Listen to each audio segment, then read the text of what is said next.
coffee time. My dreamy friend, it's coffee time. Oh, man, it makes you want to have a cup right now, doesn't it? Paul Lindman's got Lynn in the Morning Update. If you're a caffeine addict, I'm right there with you. Got to have the coffee in the morning. It's one of my last addictions with ice cream. I'm not giving it up, except now there are many people who are saying the next big thing will have people inhaling their caffeine from a lipstick-sized tube, or maybe just a little bit larger. It's a product called AeroShot, and critics say it's risky. Let's find out more from Aaron Katersky, following the story for us this morning in New York. And Aaron, a lot of folks on the West Coast may have not heard of this product before. Can you describe it for us? It's just a little tube, and it's probably the size of a small cigar. And it actually, that's what it feels like. Some people hold it like a cigar or a cigarette, but you simply inhale and you get your jolt of caffeine. And right now, people on the West Coast probably haven't heard of it because it's only for sale here in New York and in Massachusetts. And to anybody with an internet connection, you can buy it online. But this kind of inhalable caffeine is now raising a whole lot of questions about whether it's actually safe. Senator Charles Schumer of New York wants further information, right? Someone who does not shy away from a potential controversy or a microphone, Senator Schumer says that he wants to know whether this is actually safe for kids because it's an unregulated product. And we talked to the company, the founder of this inhalable caffeine, and he said that they didn't do any testing on young kids, and he didn't really explain why, but he believes that the product is safe, and he believes that as the FDA starts to investigate this product now, they will also find that it's safe. How much caffeine is in each one of these shots, Aaron? You know, it's about a cup of coffee's worth or a little more, but it's not necessarily the amount of caffeine that's in these things. It's what people may do with it, whether you start drinking and then you take one of these and you drink some more and you take one of these and you kind of mix that way, or whether it's just a safe way to take your caffeine. And we know that, it's not recommended kids drink a lot of coffee or soda anyway. So the question is whether this is actually safe for younger people to use.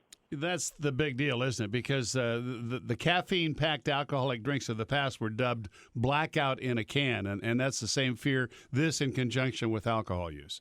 Well, exactly, and we saw the same thing. You mix vodka and Red Bull, and the effects that can have. And this is the same kind of thing, that this is going to be treated like something in a club or at a party, where you would mix it with with alcohol. You'd confuse your body, or you'd take too much of it, and it's just not a good.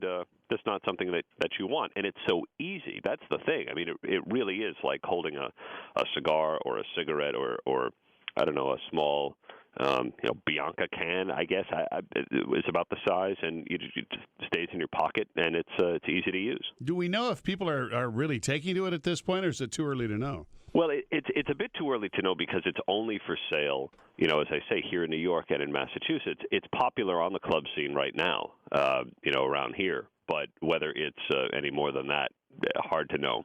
FDA now, they enter the picture, and how long before they come up with some sort of conclusion? The FDA is now investigating, and they're taking up the call from New York Senator Chuck Schumer to try and figure out whether this is safe, whether it needs some kind of restrictions. This is one of those products, though, that the FDA just didn't really think about. It's a whole new set of issues, and so what they're going to have to do is test the product, test it on various groups, and see whether they're able to, to deem this safe or not. When we talked to the founder of the company that makes inhalable caffeine, he said that this is entirely safe.